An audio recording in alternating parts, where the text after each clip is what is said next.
परिचय। आज डिनर बहुत स्वादिष्ट है और मैं इसका बहुत अच्छी तरह से आनंद ले रहा हूं। हाँ पिताजी, मैं आपसे सहमत हूं। मैं भी डिनर का आनंद ले रहा हूं। अच्छा बेटा, मुझे नमक देना। हाँ पिताजी। बेटा, क्या तुम मेरे एक प्रश्न का उत्तर दे सकते हो? हाँ पिताजी, मैं कोशिश करूंगा। ठीक है, तो मुझे बताओ, चीनी और नमक के कणों की संरचनाएं अलग अलग क्यों होती हैं? इसका कारण अलग अलग घटक कण हो सकते हैं। बेटे, तुम्हारा उत्तर सही है, लेकिन उचित नहीं है। मैं तुम्हें बताऊंगा। प्रत्येक संरचना इन कणों के बीच रासायनिक आबंध की प्रकृति पर निर्भर करती है। चीनी के अणुओं में सहसंयोजक आबंध होते हैं, जबकि नमक के अणुओं में आयनिक आबंध होता है। ठीक है पिताजी, मैं कारण जान गया हूं और मैं इसके बारे में थोड़ा और जानना चाहता हूं। छात्रों, आज हम रासायनिक आबंध और आणविक संरचना के बारे में और अध्ययन करेंगे। उद्देश्य। इस पाठ के अंत में आप निम्न करने में सक्षम हो जाएंगे: रासायनिक आबंध का वर्णन करना, अष्टक नियम और लुईस प्रतीकों को समझना, आयनिक आबंध का वर्णन करना, आयनिक आबंध को प्रभावित करने वाले कारकों के बारे में जानना, आयनिक यौगिकों के गुणों की व्याख्या करना, आबंध प्राचलों का वर्णन करना, अनुनाद संरचना का वर्णन करना और आबंध ध्रुवणता के बारे में जानना। परिभाषा। प्रकृति में अधिकतर पदार्थ अणुओं के रूप में मौजूद होते हैं, जो समान या विभिन्न प्रकार के परमाणुओं का समूह हैं। विभिन्न रासायनिक स्पीशीज में अनेक घटकों को संलग्न रखने वाले आकर्षण बल को रासायनिक आबंध कहते हैं। रासायनिक आबंधों को विभिन्न प्रकार में वर्गीकृत किया जा सकता है, जैसे आयनिक आबंध, सहसंयोजक आबंध, उपसहसंयोजक आबंध, धात्विक आबंध, हाइड्रोजन आबंध और वॉन डेर वाल बल। रासायनिक आबंध की कॉसेल-लुईस अवधारणा। परमाणु संरचना के क्षेत्र में हुए विकास ने संयोजकता के विभिन्न सिद्धांतों के लिए आधार प्रदान किए। इस क्षेत्र में प्रारंभिक योगदान डब्ल्यू कॉसेल और जीएन लुईस ने सन 1916 में दिया। सर्वप्रथम संयोजकता की कुछ तर्क संगत व्याख्या प्रदान करने वालों में वे पहले थे, जो उत्कृष्ट गैसों की अक्रियता पर आधारित थी। अष्टक नियम। नियम के अनुसार विभिन्न तत्वों के परमाणु रासायनिक संयोजन में इस तरह से प्रवेश करते हैं कि परमाणु अपने सबसे बाहरी कोश में 8 इलेक्ट्रॉनों का विन्यास प्राप्त कर ले। वे ऐसा इलेक्ट्रॉनों के स्थानांतरण द्वारा अथवा इलेक्ट्रॉनों के आपसी सहभाजन द्वारा करते हैं। लुईस प्रतीक। इन संकेतों के अनुसार तत्व का प्रतीक नाभिक तथा भीतरी कोश में इलेक्ट्रॉनों को दर्शाता है। बाहरी कोश के इलेक्ट्रॉन प्रतीक को घेरे बिंदुओं द्वारा निरूपित किए जाते हैं। बिंदुओं की संख्या संयोजकता इलेक्ट्रॉनों की संख्या को दर्शाती है। तत्वों की सामान्य संयोजकता इलेक्ट्रॉनों से परिकलित की जा सकती है। तत्व की सामान्य संयोजकता या तो बिंदुओं की संख्या के बराबर या 8 माइनस बिंदुओं की संख्या होती है। उदाहरण के लिए लिथियम, बेरिलियम, बोरॉन और कार्बन की सामान्य संयोजकता क्रमशः 1, 2, 3 और 4 है, जबकि नाइट्रोजन, ऑक्सीजन, फ्लोरीन और नियोन की 8 माइनस बिंदुओं की संख्या है, अर्थात क्रमशः 3, 2, 1 और 0 है। लुईस प्रतीक पर आधारित उदाहरण। आइए लुईस प्रतीकों पर आधारित एक उदाहरण लें। उत्कृष्ट गैस विन्यास के साथ आयनों के निर्माण हेतु मैग्नीशियम से फ्लोरीन परमाणुओं तक इलेक्ट्रॉनों के स्थानांतरण को दर्शाने के लिए लुईस इलेक्ट्रॉन बिंदु प्रतीकों का उपयोग करें। आइए हल देखें। परमाणुओं के लिए लुईस प्रतीक हैं। Mg परमाणु उत्कृष्ट गैस विन्यास प्राप्त करने के लिए 2 इलेक्ट्रॉनों का त्याग करता है, लेकिन F परमाणु अपने संयोजकता कोश को भरने के लिए केवल 1 इलेक्ट्रॉन ग्रहण कर सकता है। इसलिए 2 F परमाणुओं को इलेक्ट्रॉन स्थानांतरण में भाग लेना चाहिए। हम इस इलेक्ट्रॉन स्थानांतरण को इस तरह से दर्शा सकते हैं। आयनिक आबंध। आयनिक आबंध का निर्माण एक परमाणु से दूसरे परमाणु तक एक या अधिक इलेक्ट्रॉनों के स्थानांतरण द्वारा होता है। सामान्यतः इस प्रकार का आबंध एक धात्विक और एक अधात्विक परमाणु के बीच अस्तित्व में आता है। धात्विक परमाणु अपने संयोजकता इलेक्ट्रॉनों का त्याग कर देता है और एक धनायन कहलाने वाले धन आयन में बदल जाता है, जबकि एक अधात्विक परमाणु इलेक्ट्रॉनों को ग्रहण करता है और ऋणायन कहलाने वाले ऋण आयन में परिवर्तित हो जाता है। विपरीत आवेशित आयन आकर्षण के स्थिर वैद्युत बल द्वारा परस्पर बंधे रहते हैं। आयनिक आबंध को विपरीत आवेशित आयनों को बांधने वाले आकर्षण के स्थिर वैद्युत बल के रूप में परिभाषित किया जा सकता है। आयनिक आबंध निर्माण के दौरान आयनिक आबंध का विरचन निम्नलिखित 3 चरणों में होगा। प्रथम चरण, गैसीय धनायनों का विरचन। इस चरण के लिए आवश्यक ऊर्जा आयनन ऊर्जा कहलाती है। दूसरा चरण, गैसीय ऋणायनों का विरचन। इस चरण से मुक्त होने वाली ऊर्जा इलेक्ट्रॉन बंधुता कहलाती है। तीसरा चरण, विपरीत आवेशित आयनों की पैकिंग नियचन आयनिक ठोस बनाती है। इस चरण में मुक्त होने वाली ऊर्जा जालक ऊर्जा कहलाती है। अब स्थिर आयनिक आबंध के लिए कुल मुक्त ऊर्जा आवश्यक ऊर्जा से अधिक होनी चाहिए। स्थिर आयनिक आबंध के लिए दशाएं हैं। परमाणु बनाने वाले धनायन की आयनन ऊर्जा कम होनी चाहिए। परमाणु बनाने वाले ऋणायन की इलेक्ट्रॉन बंधुता उच्च होनी चाहिए।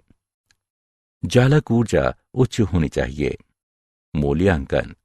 आगे बढ़ने से पहले आइए जानें कि आपने कितना सीखा। सही विकल्प को उठाकर उसके संगत स्थान पर रखें।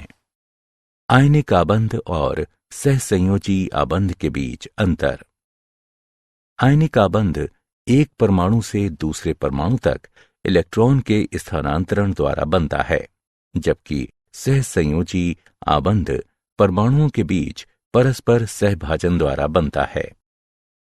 आयनिक आबंध प्रायः धात्विक और अधात्विक परमाणुओं के बीच मौजूद होता है, जबकि सहसंयोजी आबंध प्रायः अधात्विक परमाणुओं के बीच मौजूद होता है।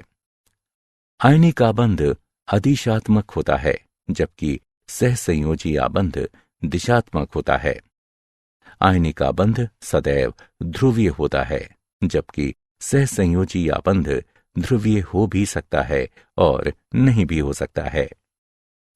आयनिक आबंध विपरीत आवेशों के आवेशित कणों को बांधे रखता है, जबकि सहसंयोजी आबंध प्राकृतिक कणों को बांधे रखता है। आयनिक आबंध में बहुकता नहीं दिखाई देती है, जबकि सहसंयोजी आबंध एकल या द्वि या त्रि आबंध हो सकते हैं। आयनिक आबंध को प्रभावित करने वाले कारक जो आयनिक आबंध के विरचन का साथ देते हैं और इसकी सामर्थ्य का भी निर्धारण करते हैं, निम्न हैं।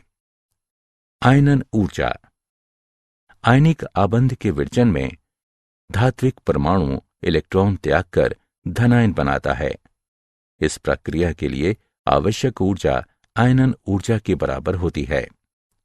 आयनन ऊर्जा का मान जितना कम होता है, परमाणुओं की धनायन बनाने की प्रवृत्ति उतनी ही अधिक होती है।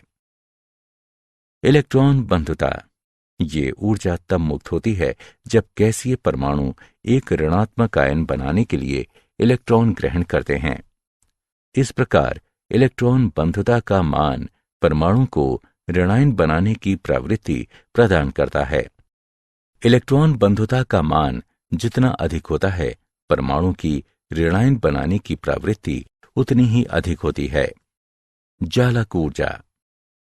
एक बार जब गैसीय आयन बनते हैं तो विपरीत आवेशों के आयन एक दूसरे के निकट आ जाते हैं और एक निश्चित ज्यामितीय पैटर्न में त्रिविमीय पैक होकर आयनिक क्रिस्टल बनाते हैं।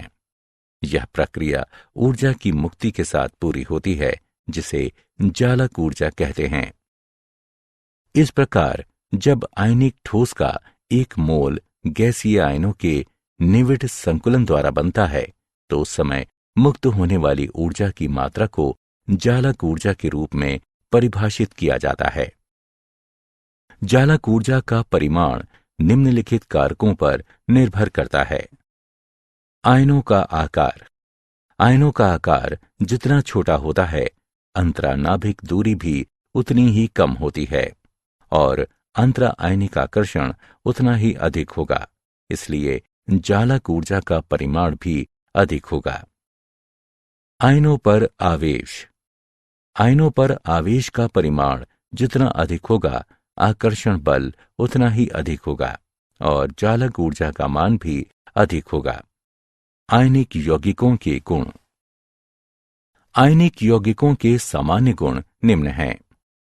ये ठोस अवस्था में विद्युत के कुचालक होते हैं, लेकिन गलित या घुलित अवस्था में विद्युत के सुचालक होते हैं। आयनिक यौगिकों के बीच की रासायनिक अभिक्रियाएं अपने जलीय विलयनों में सुसज्जित आयनों के बीच संयोजन में शामिल होती हैं। ऐसी अभिक्रियाएं आयनिक अभिक्रियाएं कहलाती हैं। प्रायः आयनिक यौगिक क्रिस्टलीय ठोसों के रूप में होते हैं। इनका गलनांक और क्वथनांक अधिक होता है। इसका कारण विपरीत आवेशित आयनों के बीच बहुत शक्तिशाली स्थिर वैद्युत बल है। ये जल और अन्य ध्रुवीय विलायकों जिनका परावैद्युतांक अधिक होता है, इनमें घुलनशील होते हैं। ये अध्रुवीय विलायकों में अघुलनशील होते हैं। आबंध लंबाई और आबंध कोण। आबंध लंबाई, इसे किसी अणु में दो आबंधित परमाणुओं के नाभिक के बीच की साम्यावस्था दूरी के रूप में परिभाषित किया जाता है। सहसंयोजी त्रिज्या को लगभग उस परमाणु के कोर की त्रिज्या के रूप में मापा जाता है जो आबंधित अवस्था में संलग्न परमाणु के कोर के संपर्क में होता है।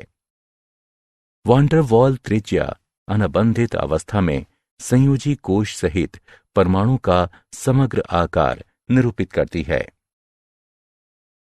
आबंध कोण, इस किसी अणु आयन के केंद्रीय परमाणु के आसपास उपस्थित आबंधन इलेक्ट्रॉन युग्म को धारण करने वाले ऑर्बिटलों के बीच कोण के रूप में परिभाषित किया जाता है।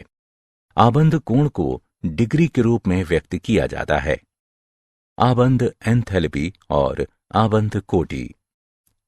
आबंध एंथैल्पी, इसे गैसीय अवस्था में दो परमाणुओं के बीच एक मोल के विशिष्ट प्रकार के आबंधों को तोड़ने के लिए आवश्यक ऊर्जा की मात्रा के रूप में परिभाषित किया जाता है।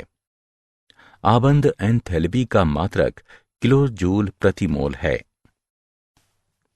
आबंध कोटि, किसी अणु में दो परमाणुओं के बीच आबंधों की संख्या आबंध कोटि कहलाती है। आबंध कोटि के बढ़ने के साथ साथ आबंध एंथैल्पी बढ़ती है और आबंध लंबाई घटती है। अनुनाद संरचना। अनुनाद की अवधारणा के अनुसार जब कभी एकल लुईस संरचना का एक अणु का ठीक ठीक वर्णन नहीं कर सकती तो समान ऊर्जा नाभिक की स्थितियों, आबंधी और अनाबंधी इलेक्ट्रॉनों के युग्मों वाली कई संरचनाएं संकर की विहित संरचनाओं के रूप में लिखी जाती हैं जो अणु का सही तरह से वर्णन करती हैं। जब किसी अणु को एक से अधिक लुईस सूत्रों द्वारा, जिसमें से कोई भी यौगिक के अवलोकन किए गए सभी गुणों की व्याख्या करने में सक्षम है निरूपित किया जा सकता है, तो अणु की वास्तविक संरचना विभिन्न लुईस सूत्रों का मध्यवर्ती होती है और ये अनुनाद संकर कहलाती है। आबंधों की ध्रुवता। आयनिक आबंध में धनायन इलेक्ट्रॉनिक घनत्व को अपनी तरफ प्रतिकर्षित करके ऋणायन के इलेक्ट्रॉन अभ्र को ध्रुवित करते हैं। इसके कारण आयनिक आबंध में सहसंयोजक लक्षण विकसित होते हैं। धनायन का आकार जितना छोटा होता है, इसकी ध्रुवण क्षमता उतनी ही अधिक होती है। आभासी उत्कृष्ट गैस विन्यास वाले धनायनों में उत्कृष्ट गैस विन्यास वाले धनायनों से अपेक्षाकृत अधिक ध्रुवण क्षमता होती है। ऋणायन का आकार जितना बड़ा होता है, इसकी ध्रुवण क्षमता उतनी ही अधिक होती है। धात्विक आबंध और सहसंयोजक आबंध के बीच अंतर। चलायमान इलेक्ट्रॉनों के बीच आकर्षण बल और धनात्मक अष्टियां एक साथ मिलकर धात्विक आबंध बनाती हैं, जबकि एक ही या अलग अलग तत्वों के संयोजी परमाणुओं के बीच इलेक्ट्रॉनों का परस्पर साझेदारी सहसंयोजक आबंध कहलाती है। धात्विक आबंध आदिशात्मक होता है, जबकि सहसंयोजक आबंध दिशात्मक होता है। धात्विक आबंध कमजोर आबंध है, क्योंकि चलायमान इलेक्ट्रॉन एक साथ अनेक अष्टियों द्वारा आकर्षित किए जाते हैं, जबकि सहसंयोजक आबंध मजबूत आबंध होता है, क्योंकि आबंधित इलेक्ट्रॉन युग्म दो नाभिकों द्वारा मजबूती से आकर्षित किए जाते हैं। क्या आप जानते हैं, धात्विक आबंध में परमाणुओं की बड़ी संख्या अपने इलेक्ट्रॉनों का त्याग कर देती है। वे मुक्त इलेक्ट्रॉनों और धनात्मक नाभिकों के बीच आकर्षण द्वारा जालक में एक साथ संघटित होते हैं। अनुनाद संकर और अधिक स्थायी अनुनादी रूप के बीच ऊर्जा का अंतर अनुनाद ऊर्जा कहलाता है। शुद्ध आयनिक आबंधन मौजूद है, ये ज्ञात नहीं है। सभी आयनिक यौगिकों में सहसंयोजक आबंधन की कोटि होती है। सारांश। आइए हमने जो कुछ सीखा है उसे संक्षेप में दोहराएं। विभिन्न रासायनिक स्पीशीज में अनेक घटकों को संलग्न रखने वाले आकर्षण बल को रासायनिक आबंध कहते हैं। अष्टक नियम के अनुसार विभिन्न तत्वों के परमाणु रासायनिक संयोजन में इस तरह से प्रवेश करते हैं कि परमाणु अपने सबसे बाहरी कोश में 8 इलेक्ट्रॉनों का विन्यास प्राप्त कर ले। लुईस प्रतीक संकेतों में तत्व का प्रतीक नाभिक तथा भीतरी कोश में इलेक्ट्रॉनों को दर्शाता है। बाहरी कोश के इलेक्ट्रॉन प्रतीक को घेरे बिंदुओं द्वारा निरूपित किए जाते हैं। आयनिक आबंध को विपरीत आवेशित आयनों को बांधने वाले आकर्षण के स्थिर वैद्युत बल के रूप में परिभाषित किया जा सकता है। इलेक्ट्रॉन बंधुता ऊर्जा है, जो तब मुक्त होती है जब गैसीय परमाणु एक ऋणात्मक आयन बनाने के लिए इलेक्ट्रॉन ग्रहण करते हैं। जब आयनिक ठोस का एक मोल गैसीय आयनों के निविड संकुलन द्वारा बनता है, तो उस समय मुक्त होने वाली ऊर्जा की मात्रा को जालक ऊर्जा के रूप में परिभाषित किया जाता है। आबंध कोण को किसी अणु आयन के केंद्रीय परमाणु के आसपास उपस्थित आबंधन इलेक्ट्रॉन युग्म को धारण करने वाले ऑर्बिटलों के बीच कोण के रूप में परिभाषित किया जाता है। आबंध कोण को डिग्री के रूप में व्यक्त किया जाता है।